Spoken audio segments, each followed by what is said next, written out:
September 10th, 2017. What do you do with 70 big cats when you hear a Cat 5 hurricane is headed your way? You start to implement the critical disaster plans that you have prepared many years in advance. Visit the link below to get the full details of the work we've done to protect the cats through the storm. Some of that implementation means briefing the staff, which we did last Wednesday. We assigned duties for gathering the supplies. We have boarded up the gift shop and the food prep windows. They are the only two concrete block structures on the property, so we have custom steel shutters to cover the windows so that we can use it as a command center. The other concrete building is food prep, and we also covered the windows there. We've already updated our Amazon wish list for things we need after the storm.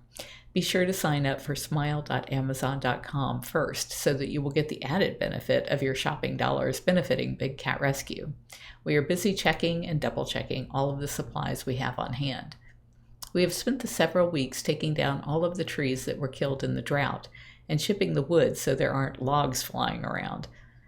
Even today, we are still trimming up trees to remove broken or rotting branches. We've been bringing everything in undercover so it won't become a flying missile. Volunteers are busy mowing because hurricanes dump a lot of rain and it will dry out faster if the grass is short. They always stay on top of removing debris and deadfall and keep the ground spotless, so much of that work is already done. It was an accidental timing, but we are happy that our new fuel tanks are here, so now we have fuel for the generators if we lose power.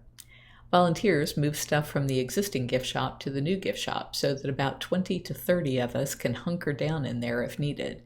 We've brought in blankets and pillows and have racks set up for the crates for everyone's pets. We boarded up food prep and set up pallets in there to bring in Baby Cake's Janet and are moving our ailing bobcats Will and Divinity in there because our hospitals could blow away.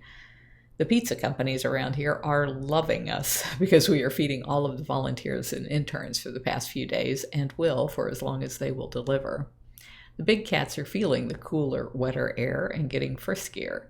That, or they sense our anxiety, are now trying to let us know that we are all tough and will survive this. 2 cats have come here from other facilities. One was driven in, and we picked up the other this morning. We are not releasing details on the animals because they are not owned by us, and we don't want to deter owners from surrendering animals to protect them during this hurricane. Just suffice it to say that they are here, safe, and will have keepers tending to them until it's safe for them to go back. Coolaroos have been moved out of the cats' areas into their safety entrances.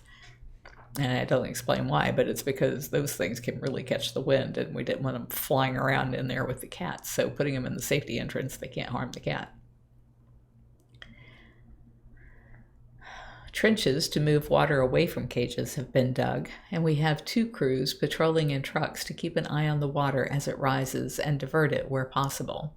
One thing that is new since our last bout with hurricanes is that about 80+ acres to the north of us, uphill, has been transformed from woodlands to homes, offices, and parking lots. According to the flood maps, there would have to be a 39-foot high surge for the Gulf to make it to our doors, but all of the runoff from all of the development that is around us could cause a lot of flooding. Many people are worried about our cats drowning. There isn't much chance of that, since they have platforms and hillside dens they can get on top of if the waters were to rise suddenly. Some people are asking why we didn't evacuate. If you have seen the news, it's been bumper-to-bumper traffic at a crawl on all roads leaving Florida. We've been involved in a number of rescues where facilities the size of ours had to be emptied out, and it takes months of all of the good sanctuaries providing transports and final destinations for the cats.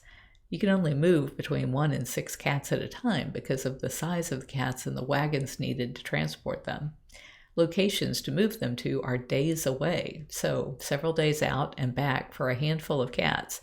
Meanwhile, key staff is gone and unable to do anything necessary to protect the other 65 cats left behind. Here in Florida, we are the place that others send their cats when they fear a storm will destroy their cages. We've been in touch with other sanctuaries, as we will all share resources and manpower to protect the animals in our collective care.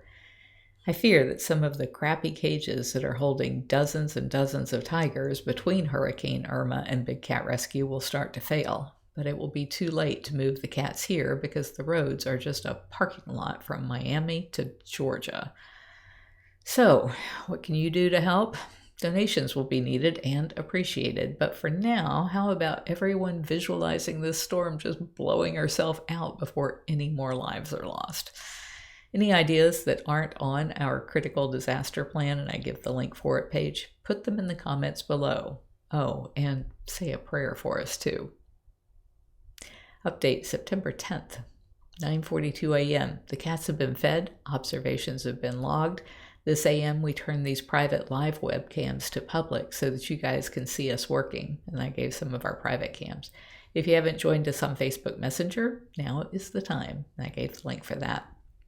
Live Hurricane Irma webcams. We will be showing you the weather conditions live at Big Cat Rescue for as long as we have power and internet. Once the winds get up to 30 miles per hour, you won't see the cats because we lock them in the roof sections of their cages. But you will be able to keep an eye on the weather in real time here to have a sense of what's happening. If you're enjoying my diary, please like, share, and subscribe. You can find other ways to connect to me over at bigcatrescue.org/Carole.Baskin.